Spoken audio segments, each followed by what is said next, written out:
Shalom jemaat yang terkasih di dalam Yesus Kristus. Senang sekali pada pagi hari ini kita boleh merayakan hari kelahiran Juru Selamat kita di hari Natal ini. Mari sama-sama kita mempersiapkan hati kita. Kita mau bersaat teduh sejenak.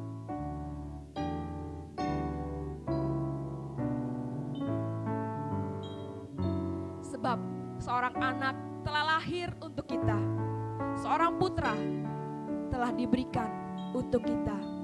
Lambang pemerintahan ada di atas bahunya dan namanya disebut orang Penasehat Ajaib, Allah yang perkasa, Bapa yang kekal, Raja damai. Terpujilah Tuhan yang membawa keselamatan bagi kita. Damainya ada di hati setiap orang yang beriman kepadanya. Tuhan adalah terangku dan keselamatanku. Dialah benteng hidupku. Amin. Terima kasih Tuhan untuk kasih penebusan-Mu yang Kau berikan kepada setiap kami. Dan pada pagi hari ini Tuhan, kami mau bersama-sama memuji, dan kami mau bersama-sama menyembah-Mu Tuhan. Dan kami mau katakan sembah dan puji Kau Yesus.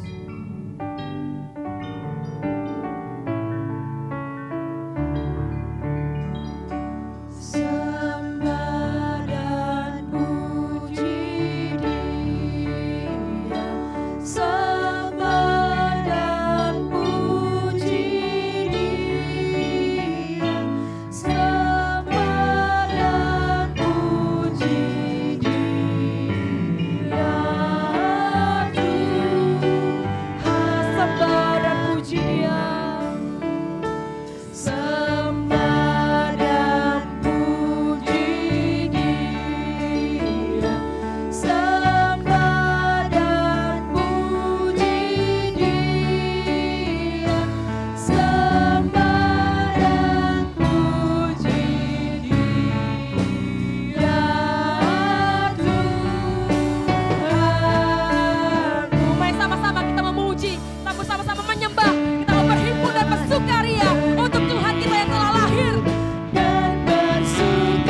Kami menyembah-Mu Tuhan. Kami memuji kebesaran-Mu Yesus. Kami sungguh bersyukur punya Allah yang begitu baik terhadap setiap kami. Engkau Allah yang lahir ke dunia, menyelamatkan setiap umat manusia. Sungguh Tuhan, kami bersyukur walaupun kami harus di rumah masing-masing Tuhan, merayakan hari yang sukacita ini, kami pun percaya Tuhan, damai sejahtera-Mu, sukacita-Mu melimpah dalam setiap kehidupan kami. Terima kasih Tuhan, Engkaulah kekuatan kami, Engkaulah juru selamat kami, Engkaulah penyelamat kami, Engkaulah sukacita kami. Terima kasih Tuhan, di dalam nama Tuhan Yesus kami berdoa dan kami bersyukur. Haleluya, amin. Malaikat memuji kebesaran Tuhan. Mari sama-sama kita pun juga mau memuji, sebab Raja Sang Mulia telah lahir ke dunia ini.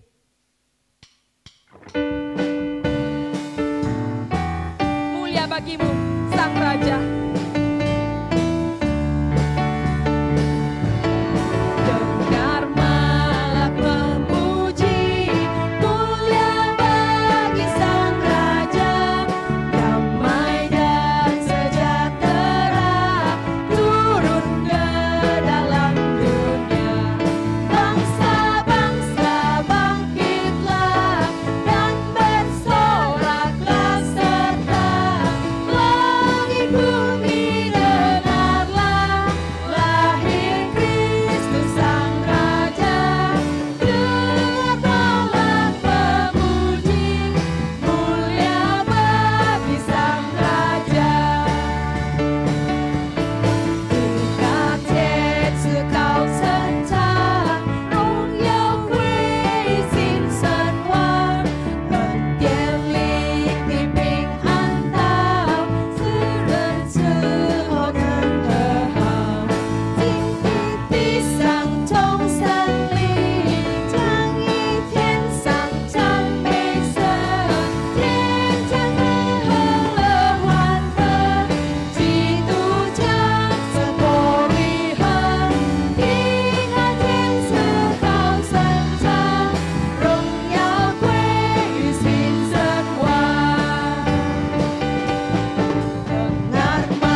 saatnya kita untuk membacakan litani Natal secara bertanggapan. Terpujilah Tuhan yang tak membiarkan doa kami menjadi hampa dan sukacita kami habis lenyap. Terpujilah Tuhan yang memanggil kami dari kegelapan dan menikmati cahaya keselamatan bagi bangsa-bangsa. Sekalipun pohon ara tidak berbunga, pohon anggur tidak berbuah, hasil pohon zaitun mengecewakan. Sekalipun ladang-ladang tidak menghasilkan bahan makanan, kambing domba terhalau dari kurungan, dan tidak ada lembu sapi dalam kandang. Namun aku akan bersorak-sorai di dalam Tuhan. Beria-ria di dalam Allah yang menyelamatkan aku. Bersama-sama, Allah Tuhanku itu kekuatanku. Terpujilah Dia yang telah menyediakan keselamatan dan membuka mata iman kami menanti dalam sukacita. Dahulu Dia yang tinggal di surga dan kini Ia lahir ke dunia, lahir di palungan. Dia tidak memikirkan tahtanya, tapi Dia hanya memikirkan umat manusia. Dia mau menebus setiap dosa umat manusia. Mari sama-sama kita mau mengangkat pujian ini, kita mau menyembah Dia sampai akhir hidup kita, memuji kebesaran nama Tuhan. Kasih penebusan-Mu Tuhan selama-lamanya dan tak berhenti. Dari surga ke palungan, yang kaya jadi miskin, Sang Bayi Anak Allah Yesus Kristus. Dahulu tinggal di surga dan kini di palungan, bagiku dan kau yang korban hidupnya. Kasih penebusan selama-lamanya, kasih penebusan tak berhenti. Memuji sampai akhirnya zaman, aku menyembahkan kasih besarnya. Sama-sama dalam bahasa Banten kita akan pujian ini. Engkau天降神道满上，愿为父主成英雄，声音还是真爱子耶稣基督。演出在美丽的晴天，尽显一杆照微窗。耶稣来是为你我将生命生，救赎大爱，这爱牵出到万代，救赎大爱，这爱不求不见。我灵歌唱着唱到千万年代，我匍匐敬拜，至高无比的爱。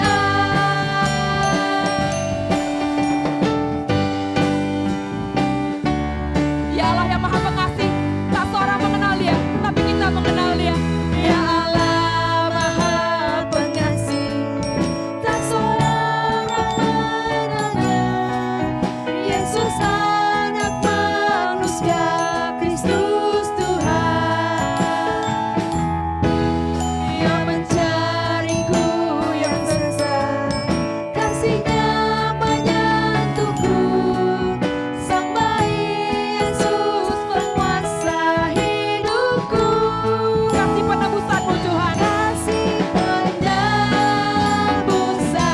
selama-lamanya, kasih penebusan-Mu tak berhenti. Kasih penebusan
Shalom saudara sekalian. Terima kasih atas undangan dari saudara sekalian kepada saya. Saya, Pendeta Ji Mahoni, mengucapkan selamat Natal untuk segenap jemaat GMI Emmaus Palembang. Kiranya damai Natal turun atas saudara-saudara sekalian. Sebelum kita mendengarkan firman Tuhan, mari kita bersehati di dalam doa. Terima kasih Bapa Surgawi atas kesempatan yang Tuhan berikan kepada kami sampai saat ini. Terima kasih atas nafas hidup yang masih Tuhan percayakan kepada kami. Berkatilah ibadah kami pada hari ini ya Bapa. Kiranya ibadah Natal hari ini berkenan di hati-Mu. Dan sekarang berikanlah firman-Mu kepada kami. Kami membuka hati kami untuk menerima kebenaran-Mu. Pakailah hamba-Mu untuk menyapa jemaat-Mu. Di dalam Yesus Tuhan kami berdoa. Amin. Saudara sekalian, sejak awal tahun ini, dunia sangat mencekam. Kita hidup dalam keadaan yang sangat tidak menentu, tidak menyenangkan. Kita mengalami stres dari anak-anak kecil sampai manula mengalami tekanan yang belum pernah kita alami sebelumnya. Rumah kita, bahkan seluruh dunia sekarang ini seolah-olah menjadi penjara. Kita semua menjadi tahanan di rumah kita masing-masing. Yang menyedihkan adalah sebagian kawan kita tidak mampu bertahan karena pandemi ini. Di luar itu juga dilaporkan bahwa begitu banyak keluarga yang mengalami konflik. Sebagian orang mengatakan hal pertama yang akan mereka lakukan setelah pandemi ini adalah bercerai. Saudara sekalian, pandemi ini telah membuat hidup kita menjadi terasing. Kita begitu menderita. Sekarang pertanyaan yang sangat penting adalah, bagaimana caranya agar kita mampu hidup tegar di tengah pandemi ini? Saudara sekalian, Maria dan Yusuf adalah dua pribadi yang sangat tegar di dalam menjalani misi Allah. Keduanya mula-mula tidak percaya akan berita yang disampaikan. Tetapi setelah mereka diyakinkan bahwa Mesias akan lahir melalui keluarga mereka yang sederhana itu, mereka mempersiapkan diri untuk menghadapi berbagai kesulitan, berbagai tantangan, bahkan nyawa yang terancam sekalipun, mereka siap menghadapinya. Ketika itu, apabila kondisi Maria terekspos keluar, maka dia beresiko menghadapi rajaman batu sampai mati. Mereka juga melakukan perjalanan yang cukup jauh di saat Maria sedang mendekati hari-hari persalinannya. Di luar itu, nyawa mereka juga terancam ketika Raja Herodes naik pitam dan bermaksud untuk membinasakan anak-anak yang lahir di Bethlehem. Tapi mereka tegar, saudara sekalian, menghadapi setiap kesulitan di dalam hidup mereka. Begitu pula dengan Nabi Habakuk di dalam Perjanjian Lama. Ia pernah mengalami kehidupan yang sangat-sangat sulit. Secara politik, negara dalam keadaan kacau. Secara sosial, kehidupan masyarakat hancur-hancuran. Begitu pula dengan ekonomi berada di dalam kondisi yang sangat-sangat sulit. Itu sebabnya Nabi Habakuk berseru kepada Tuhan.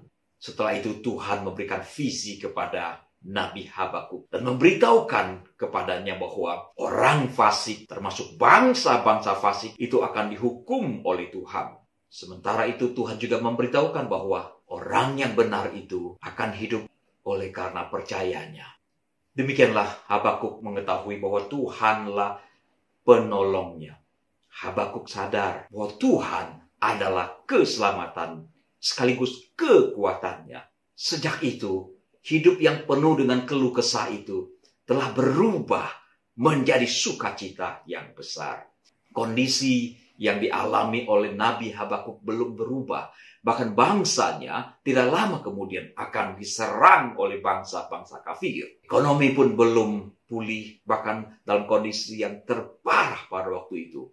Tapi Habakuk bersukacita di dalam pergumulan hidupnya.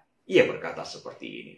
Namun dengan tenang akan kunantikan hari kesusahan yang akan mendatangi bangsa yang bergerombolan menyerang kami. Sekalipun pohon ara tidak berbunga, pohon anggur tidak berbuah, hasil pohon zaitun mengecewakan. Sekalipun ladang-ladang tidak menghasilkan bahan makanan, kambing domba terhalau dari kurungan. Tidak ada lembu sapi dalam kandang, namun aku akan bersorak-sorak di dalam Tuhan, beria-ria di dalam Allah yang menyelamatkan aku.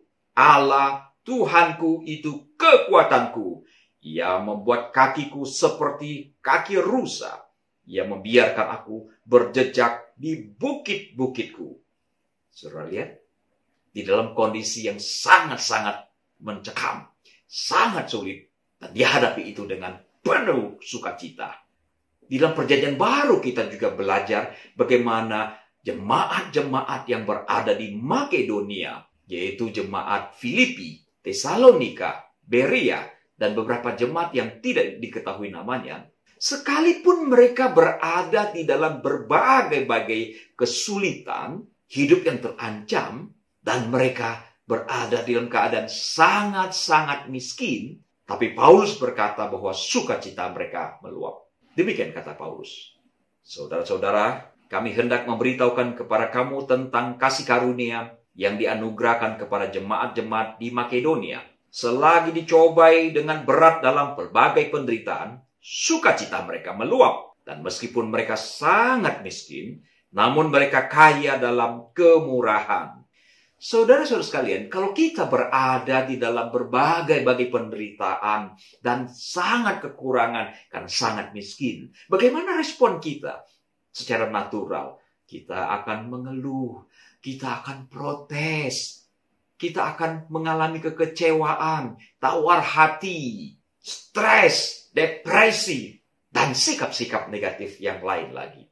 Berbeda dengan respon kebanyakan orang, jemaat ini sukacita mereka dikatakan meluap keluar. Dan sekalipun mereka sangat-sangat miskin, tapi mereka mempunyai kemurahan yang luar biasa. Mereka justru memberi di dalam kekurangan yang luar biasa yang mereka alami. Kalau begitu, apa kunci rahasia agar kita bisa tetap tegar di dalam menghadapi hidup yang sulit ini? Kunci yang pertama adalah memahami sekaligus meyakini Injil keselamatan dari Kristus Tuhan. Tidak bisa tidak, saudara sekalian. Sukacita yang dialami oleh jemaat-jemaat di Makedonia itu terkait langsung dengan berita Injil yang telah mereka dengar dan mereka yakini dengan sungguh-sungguh. Paulus pernah berkata seperti ini kepada jemaat-jemaat di sana. Hanya hendaklah hidupmu berpadanan dengan Injil Kristus, supaya apabila aku datang, aku melihat, dan apabila aku tidak datang, aku mendengar, bahwa kamu teguh berdiri dalam satu roh, dan sehati sejiwa berjuang untuk iman yang timbul dari berita Injil. Saudara lihat, iman yang timbul dari berita Injil. Itu yang membuat mereka kokoh dan mereka bersukacita untuk itu. Sekarang kepada jemaat di Tesalonika, Rasul Paulus berkata seperti ini. Sebab mereka sendiri bercerita, bagaimana kamu berbalik dari berhala-berhala kepada Allah untuk melayani Allah yang hidup dan yang benar, dan untuk menantikan kedatangan anaknya dari surga, yang telah dibangkitkannya dari antara orang mati, yaitu Yesus yang menyelamatkan kita dari murka yang akan datang. Saudara sekalian, jelas terbaca bahwa jemaat-jemaat yang berada di wilayah Makedonia ini telah mendengar Injil dan mereka meresponinya dengan sukacita yang luar biasa karena mereka telah mendapatkan keselamatan yang ditawarkan oleh Tuhan kepada mereka. Bagi mereka, mendapatkan Yesus adalah mendapatkan segala-galanya. Saudara-saudara sekalian, mendapatkan berita baik dan percaya, meyakini berita baik itu adalah sumber sukacita yang akan membuat orang-orang Kristen siap menghadapi berbagai kesulitan di dalam hidup ini. Dan orang-orang yang mengerti berita baik ini secara tuntas akan sampai pada kesimpulan Yesus itulah juru selamat satu-satunya Dan setiap orang yang menerima Dia tidak lagi mengalami kebinasaan, tapi beroleh hidup yang kekal. Karena barang siapa yang menerima Kristus di dalam hidupnya, ia menjadi anak-anak Allah. Saudara-saudara sekalian, menjadi Kristen karena mengerti anugerah Allah ini adalah sesuatu yang sangat-sangat penting. Saya berharap saudara sekalian juga mengerti anugerah ini. Bukan hanya mengerti, tetapi meresponinya, menerimanya dengan sungguh-sungguh. Dan itu akan mendatangkan sukacita di dalam diri kita. Dan ketahuilah sukacita itu tidak dijual dimanapun. Keyakinan ini sangat penting saudara sekalian. Apabila keyakinan ini hilang, maka orang-orang berpotensi mengalami keruntuhan iman kepercayaannya.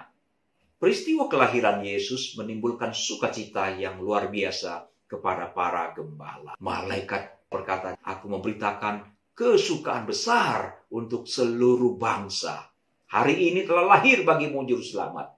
Dan mereka menyaksikan malaikat berlaksa-laksa memuji Allah. Dan mereka langsung melihat Mesias dengan mata kepala mereka sendiri. Tetapi coba saudara bayangkan, setelah itu ada pembantaian anak-anak berumur 2 tahun ke bawah.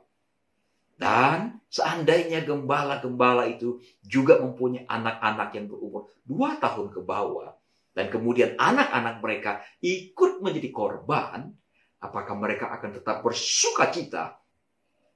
Belum tentu, saudara. Apabila mereka tidak mengerti kabar baik yang disampaikan oleh malaikat kepada mereka. Alkitab tidak mencatat apakah peristiwa ini terjadi atau tidak. Tapi kemungkinan itu bisa saja terjadi. Tapi yang jelas tercatat dalam Alkitab adalah Yohanes Pembaptis. Saudara sekalian, di dalam kandungan ibunya dia melonjak kegirangan ketika Maria menyampaikan salam yang diterima oleh Elisabet. Yohanes Pembaptis luar biasa mengagungkan Kristus. Tapi ketika dia berada dalam penjara, saudara sekalian, situasi menjadi terbalik. Dia memiliki sanksi dan ragu. Itu sebabnya dia mengutus murid-muridnya dan bertanya, apakah betul engkau yang dijanjikan itu? Atau apakah kami harus menunggu orang yang lain? Saudara lihat, ketika dalam penjaralah Yohanes Pembaptis mengalami kegoncangan atas keyakinan tentang Mesias. Kunci rahasia kedua adalah memahami kebaikan Allah. Dan kebaikan Allah ini dapat kita tinjau dari 3 aspek sekaligus. Yang pertama adalah kurikulum khusus dari Allah. Yang kedua, adanya blessing in disguise. Dan yang ketiga adalah kebaikan Allah dapat dilihat bagaimana Dia menuntun kita mengalami dirinya. Terus sekalian, jangan pernah kita berharap bahwa orang Kristen akan bertumbuh menjadi orang Kristen yang kuat dan kokoh apabila pertama ia tidak menjadi orang Kristen yang sungguh-sungguh lahir baru. Dan yang kedua, jika ia tidak ditempa, tidak dibentuk, tidak diproses agar bertumbuh menjadi orang Kristen yang semakin hari semakin serupa dengan Yesus Tuhan. Nah, saudara sekalian, dalam rangka membentuk orang-orang Kristen itulah, maka Tuhan menyiapkan kurikulum-kurikulum khusus untuk tiap-tiap orang. Di dalam kitab Ulangan, Tuhan menggambarkan dirinya seperti induk Raja Wali yang menggoncang bangkitkan isi sarangnya agar anak-anak Raja Wali bisa belajar terbang. Anak-anak Raja Wali tidak pernah bisa terbang apabila ia tidak belajar terbang. Dan bagaimana cara untuk mengajarinya terbang?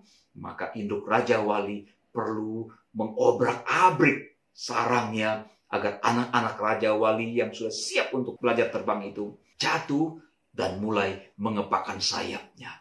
Douglas MacArthur adalah jenderal Amerika yang sangat berjasa di dalam Perang Dunia Kedua. Dialah yang membuat Jepang bertekuk lutut, saudara-saudara sekalian.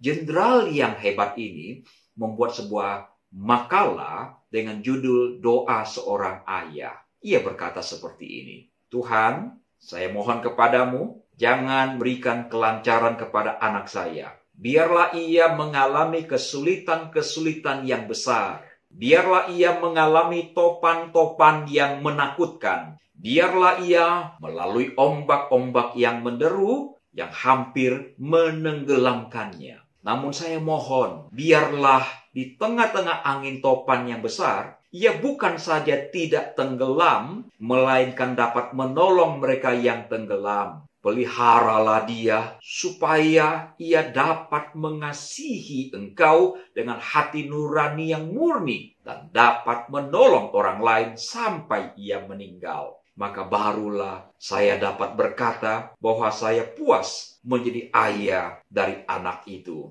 Saudara-saudara sekalian, mengapa ia naikkan doa seperti ini? Karena dia tahu anaknya perlu dibentuk, ditempa sedemikian rupa oleh Allah sendiri, agar menjadi pribadi-pribadi yang kuat dan kokoh. Saudara sekalian, sadarilah bahwa tidak akan ada orang Kristen yang akan menjadi orang Kristen yang hebat secara instan dan otomatis apabila ia tidak ditempa, dibentuk sedemikian rupa. Itu sebabnya agar menjadi murid yang kuat dan kokoh, kita harus menyiapkan diri kita, ditempa, diproses oleh Allah melalui kurikulum yang dia siapkan bagi kita. Sepenggal syair yang dinyanyikan oleh Kelly Clarkson berkata, "What doesn't kill you make you stronger." Itu berarti bahwa segala sesuatu yang sulit apabila tidak membinasakan kita akan membuat kita semakin kuat. Kita tidak perlu takut dengan masalah, karena kenyataannya bahwa justru melalui pergumulan, justru melalui masalah yang muncul, apabila kita menemukan solusi atas masalah kita, maka kita akan naik kelas. Ketika televisi pertama kali muncul, kotaknya besar, gambarnya tidak berwarna. Itu menjadi masalah bagi banyak orang lain. Lalu para pembuat televisi memikirkan bagaimana cara mengatasi masalah ini. Akhirnya lahirlah televisi berwarna. Dan sekarang kita lihat betapa canggihnya televisi yang ada di zaman sekarang jika dibandingkan dengan pertama kali muncul. Orang-orang Kristen berkata imannya naik turun, naik turun. Semua orang tahu apa yang membuat imannya turun. Tapi apabila saya bertanya, dalam kondisi apa iman saudara naik ke atas? Hampir tidak ada orang yang bisa menjawab dengan tepat, saudara sekalian. Padahal di dalam kesulitan, di dalam pergumulanlah Tuhan sedang memacu kita untuk mengalami lompatan iman. Justru di dalam keadaan bermasalahlah kita harus lebih dekat kepada Tuhan. Kita harus lebih berharap dan lebih beriman kepada Tuhan. Jadi agenda Tuhan ketika Ia mengizinkan kita mengalami berbagai kesulitan adalah dalam rangka memberikan stimulus, rangsangan agar iman kita bertumbuh naik ke atas. Rasul Paulus pernah menghadapi persoalan dan dia berdoa dan rupanya Tuhan tidak mengabulkan doanya. Setelah dia menyadari ada agenda Allah, ada program Allah, ada kurikulum Allah di dalamnya, maka ia menerima dengan sukacita. Dia berkata seperti ini, "Sebab itu terlebih suka aku bermegah atas kelemahanku, supaya kuasa Kristus turun menaungi aku. Karena itu aku senang dan rela di dalam kelemahan, di dalam siksaan, di dalam kesukaran, di dalam penganiayaan, dan kesesakan oleh karena Kristus. Sebab jika aku lemah, maka aku kuat." Lihat saudara, apa kata-kata Paulus tentang penderitaan yang dia alami. Meskipun tidak semua penderitaan kita, di dalamnya ada program pembentukan Allah secara langsung, tapi jangan kita abaikan adanya kemungkinan Tuhan mempunyai program, mempunyai rencana di balik pergumulan kita. Jadi jika hari-hari belakangan ini, saudara-saudara sedang mengalami pergumulan, mungkin Tuhan sedang memperlakukan saudara secara istimewa untuk memberkati saudara sekalian. Saudara sekalian, kebaikan Allah juga nyata ketika Ia menyiapkan berkat-berkat yang terselubung. Nah, justru melalui berbagai persoalan, kesulitan dan tantangan, Tuhan menyiapkan berkat yang luar biasa bagi orang-orang yang ditempanya. Adalah mengherankan mengapa Tuhan tidak menyingkirkan Raja Herodes, seorang raja yang sangat bengis ketika Yesus lahir. Herodes ini membantai anak-anaknya termasuk istrinya yang dianggap membahayakan posisinya sebagai raja. Saudara bayangkan, ada raja sebegitu jahatnya. Nah, Yesus lahir di zaman Herodes. Kenapa Tuhan tidak menurunkan Herodes menggantikan raja yang lemah lembut? Tuhan tidak lakukan itu. Dan Tuhan juga membiarkan tiba-tiba Kaisar Agustus mengeluarkan titah untuk mengadakan sensus. Dan sensus ini menimbulkan kesulitan bagi Maria. Mereka menempuh perjalanan yang jauh. Belum ada pesawat Garuda, belum ada kereta api, belum ada Grab. Mereka harus menggunakan moda transportasi sederhana. Dan itu sangat menyengsarakan bagi seorang wanita yang pertama kali mengandung dan usia kandungan telah memasuki masa-masa persalinan. Pertanyaan saya, apakah boleh Mesias lahir di Yerusalem? Pasti tidak boleh. Apalagi di Palembang. Lebih tidak boleh lagi, saudara. Mengapa demikian?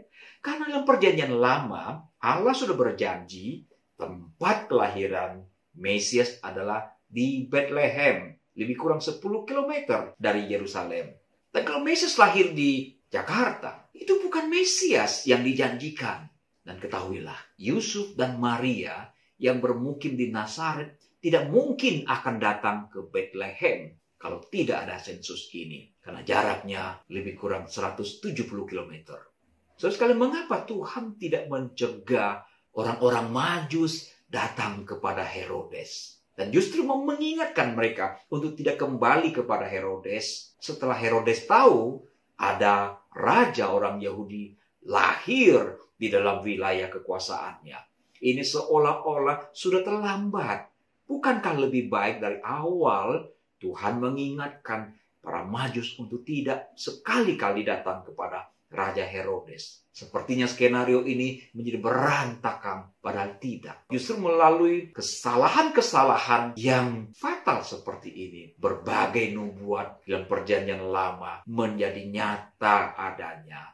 Apabila tidak ada peristiwa ini, maka tidak akan ada peristiwa di mana Yesus harus menjadi pengungsi di Mesir. Dan tidak akan ada pembantaian anak-anak seperti yang dinubuatkan di dalam perjanjian lama. Ketika Bethlehem mengalami musim kelaparan, Naomi, suaminya, dan 2 anak laki-lakinya pergi dari tanah perjanjian menuju kepada tanah orang kafir ke Moab. Di sana ia kehilangan suaminya. Bukan hanya suaminya, satu demi satu anak laki-lakinya mati. 10 tahun ia mengalami penderitaan. Ketika dia pulang ke Bethlehem, orang-orang menyebutnya si manis dan dia marah. Jangan sebut aku si manis lagi. Karena yang Maha Kuasa telah melakukan banyak kepahitan di dalam hidupku. Dia sungguh mempunyai alasan untuk marah kepada Tuhan. Tetapi dia tidak tahu, saudara sekalian. Justru melalui penderitaan yang dia alami, Tuhan menuntun seorang perempuan dari orang Moab, yaitu Ruth, untuk masuk ke dalam tanah perjanjian. Dan melalui Ruth inilah, beberapa generasi kemudian, lahirlah Raja Daud yang menjadi kebanggaan orang Yahudi sampai hari ini. Dan berabad-abad kemudian lahirlah Yesus Mesias. Jangan lupa, saudara, Ruth adalah nenek moyang dari Tuhan Yesus Kristus. Seandainya Naomi tahu ada agenda Allah yang luar biasa ini, saya yakin dan percaya dia tidak akan pernah mengalami kepahitan. Yang ketiga, kebaikan Allah juga terlihat ketika ia menuntun umatnya untuk mengalami dia. Dan orang Kristen yang tidak pernah mengalami Tuhan di dalam hidupnya hanya beriman berdasarkan konsep-konsep yang ditawarkan melalui mimbar gereja. Ayub adalah tokoh yang luar biasa. Dia saleh, takut akan Allah, kaya raya. Ia dipuji Allah di hadapan setan bahkan. Kurang apa lagi Ayub ini, saudara sekalian? Namun kita membaca dalam kitab itu, setelah ia mengalami serangkaian pencobaan yang begitu dahsyatnya, Ayub sampai pada kesimpulan, hanya dari kata orang saja aku mendengar tentang engkau, tetapi sekarang mataku sendiri memandang engkau. Ayub mengalami Tuhan di dalam pergumulannya.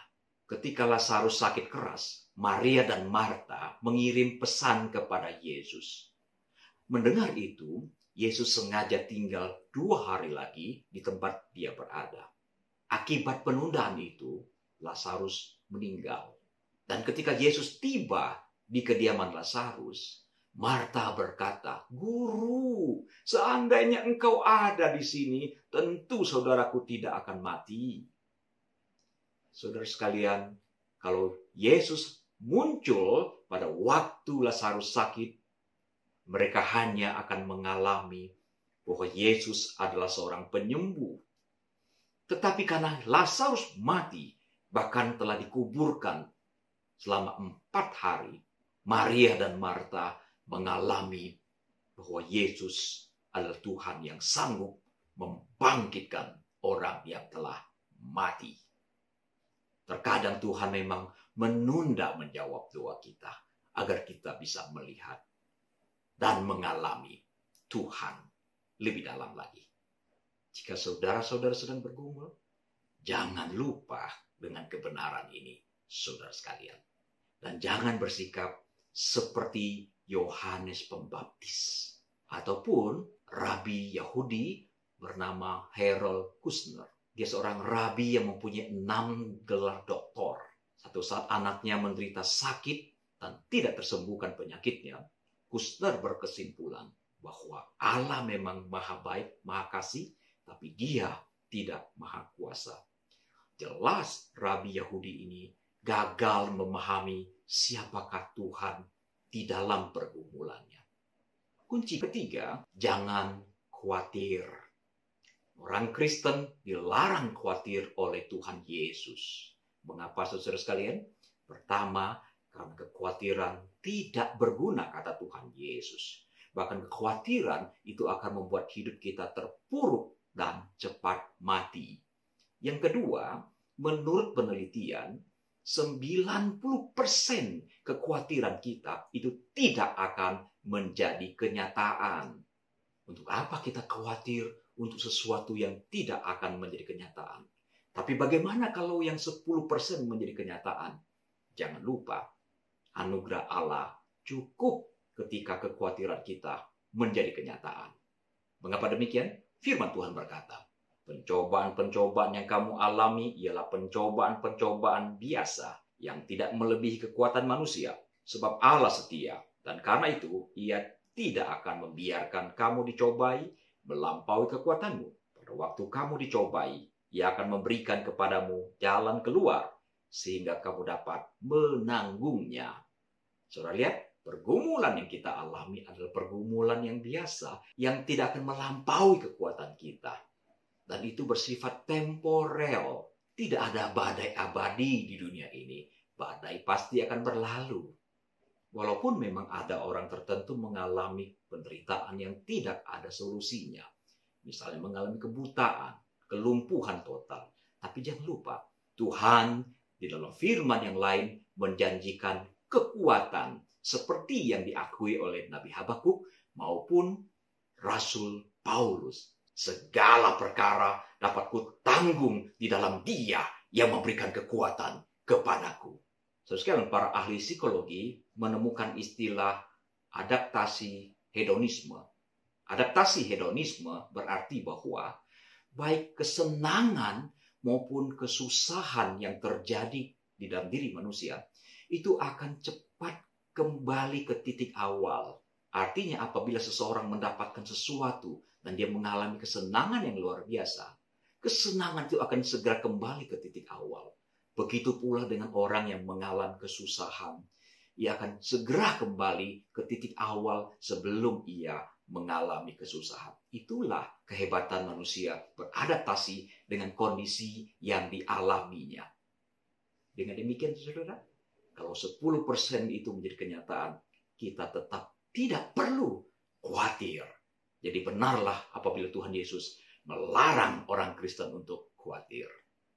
Kalau begitu, ketika kekhawatiran itu datang melanda diri kita, apa yang harus kita lakukan?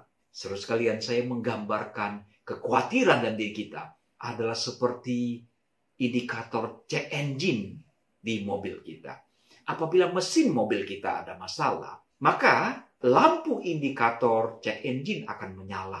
Itu memberitahukan kepada kita bahwa mobil kita ada masalah. Belum sampai rusak, sebabnya kita harus melakukan perbaikan agar tidak mengalami kerusakan yang fatal.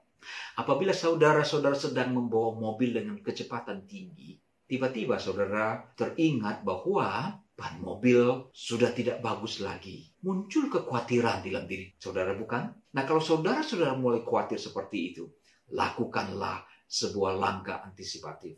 Perlambat kendaraan. Kalau perlu langsung ganti ban baru. Maka kekhawatiran itu menjadi sirna. Saudara-saudara, mengapa orang-orang membawa payung ataupun membawa ban serep? Karena mereka khawatir akan hujan. Karena mereka khawatir satu saat ban mobil mereka kempes. Itu adalah cara terbaik untuk mengantisipasi kekhawatiran yang muncul di dalam diri kita. Tapi bagaimana kalau saudara-saudara lakukan segala sesuatu tetap saja mengalami kesulitan?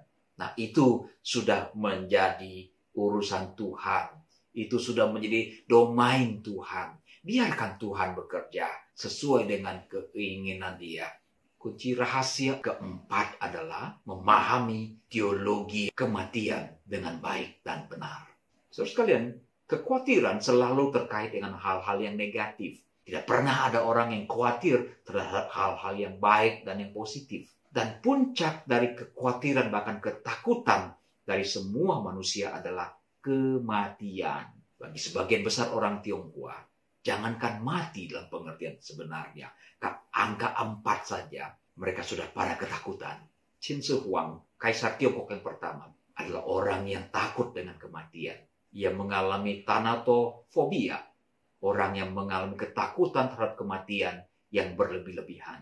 Kaisar yang mendirikan tembok Cina yang sangat megah itu berusaha untuk mencari obat agar bisa hidup kekal. Tapi sayangnya, dia meninggal di usia 49 tahun justru oleh ramuan untuk hidup kekal itu. Saudara sekalian, mati akan datang. Itu hanya soal cara dan waktu. 12 bulan, saudara sekalian. Januari sampai Desember. Itu pasti ada bulan kematian kita. Dari 7 hari, Senin sampai Minggu, itu pasti ada hari kematian kita.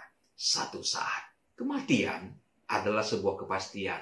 Saudara sekalian, jika corona tidak membunuh kita, percayalah satu saat ada cara, ada kondisi yang akan membuat kita mati pada akhirnya. Karena itu, setiap orang mesti mendapatkan keselamatan yang pasti, sepasti dia akan mati. Dan apabila kita telah mendapatkan kepastian keselamatan itu, kita akan siap mengakhiri hidup ini dengan kemenangan. Itu sebabnya Paulus dengan gagah berkata, aku telah mencapai garis finish. Aku telah mengakhiri pertandingan dengan baik dan telah tersedia mahkota kehidupan. Nah, orang Kristen harus mempunyai pemahaman yang benar tentang teologi kematian yang diajarkan oleh Alkitab.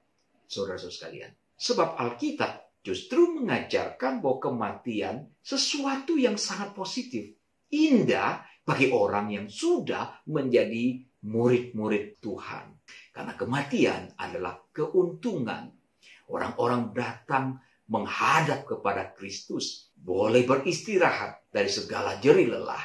Saudara sekalian, ketika kita sekolah dulu, bunyi lonceng atau bel tanda jam belajar telah selesai, itu menyedihkan atau menyenangkan. Saudara sekalian, bagi kita yang telah lelah seharian belajar, begitu mendengarkan lonceng, itu adalah sebuah kelegaan yang luar biasa. Kita akan pulang dengan gembira. Begitu pula bagi orang Kristen yang telah diselamatkan oleh Tuhan. Kematian bukan sesuatu yang menakutkan, tapi itu adalah seperti lonceng sekolah yang memberitahukan kita, sudah waktunya untuk pulang. Jangan takut kematian lagi, saudara sekalian. Karena Alkitab mengajarkan itu indah. Tapi kalau kita belum dipanggil, jangan kita pergi duluan, saudara. Tapi kalau ketika Tuhan panggil kita, mari kita menyambut dengan sukacita. Bahwa kita sedikit gugup, itu wajar. Karena kita belum pernah mati sebelumnya. Saudara-saudara yang belum pernah menikah, ketika akan menikah juga mengalami sedikit gugup, bukan? Tapi kalau saudara menikah sudah berulang-ulang, saudara tidak akan gugup lagi. Begitu pula dengan kematian. Kalau saudara sudah pernah mati berulang-ulang, saya yakin saudara tidak akan gugup lagi. Di sebuah perkampungan, semua masyarakatnya berprofesi sebagai petambak ikan. Mereka mendapatkan bibit ikan dan pakan ikan dari tempat yang sama. Air yang mereka gunakan mempunyai pH yang sama. Dan takaran pakan yang diberikan pun sama persis. Tetapi yang mengherankan adalah mengapa tambak milik seorang pria tua menghasilkan ikan yang mempunyai tekstur daging yang lebih enak jika dibandingkan dengan orang lain. Bapak ini tidak pernah beritahukan apa rahasianya. Ketika bapak ini meninggal, orang-orang berusaha untuk mencari tahu apa rahasia dari bapak ini. Ternyata bapak itu dengan sengaja memasukkan beberapa ekor ikan buas di dalam tambaknya. Saudara sekalian, ikan buas di dalam tambak adalah berita buruk bagi ikan yang lemah. Tapi bagi ikan yang kuat, justru ketika dikejar oleh ikan buas itu, mereka akan berenang dengan sekuat tenaga. Dan ketika mereka berenanglah, maka daging ikan itu akan terbentuk sedemikian rupa. Saudara sekalian, jangan lupa, kesulitan dan tantangan yang kita alami adalah seperti ikan buas. Apakah kita akan dimangsa oleh ikan buas itu? Atau malah kita akan dibuat semakin hari semakin kuat? Semoga Tuhan menolong, memberkati saudara-saudara sekalian. Mari kita berdoa. Terima kasih Bapa untuk firman Tuhan yang mengingatkan kami. Bagaimana caranya agar kami tetap tegar menjalankan hidup di hari-hari yang sulit seperti ini. Mampukan kami mengerti firman-Mu. Roh Kudus senantiasa memberikan pencerahan sehingga kami mengerti pesan Tuhan pada hari ini. Biarlah firman yang ditaburkan tidak kembali dengan sia-sia, tapi bisa bertumbuh, berbuah demi kemuliaan Yesus Tuhan. Amin.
Kristus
Mari kita berdoa. Ya Tuhan, rangkaian acara Natal hari ini sudah selesai. Tapi kami yakin dan percaya keselamatan Tuhan yang kami peroleh itu akan kekal selama-lamanya. Hari ini kami bersyukur untuk ibadah, untuk pertunjukan, untuk musik, untuk nyanyian, penyembahan. Biarlah itu menjadi pujian-pujian yang agung di mata Engkau ya Tuhan, dan kekuatan dan pertumbuhan iman kami, untuk kami semakin hari semakin mengasihi Engkau ya Tuhan. Kami bersyukur dan kami akan menerima berkat-Mu ya Tuhan. Arahkanlah hatimu dan pikiranmu untuk menerima berkat Tuhan. Anugerah dan damai sejahtera daripada Tuhan kita Yesus Kristus, kasih sayang Allah Bapa serta persekutuan dengan Roh Kudus, kiranya memberkatimu, menyertaimu, dan melindungimu dimanapun engkau berada. Mulai sejak saat ini, besok, dan sampai selama-lamanya. Amin.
Bersaat teduh sejenak. Amin. Kami segenap hamba Tuhan dan majelis mengucapkan selamat hari Natal dan Tahun Baru. Biarlah Tuhan memberkati kita bersama.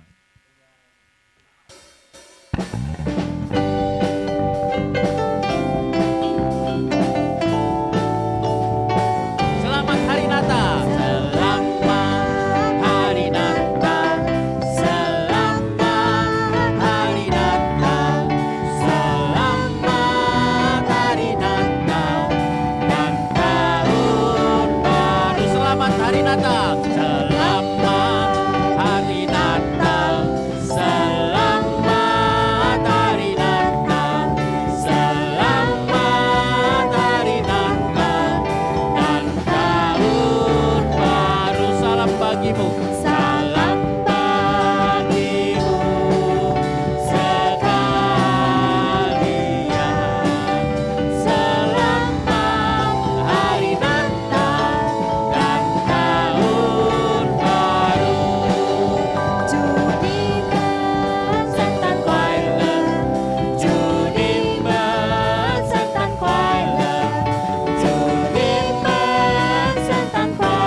Selamat dunia, Kristus Tuhan, Dia firman.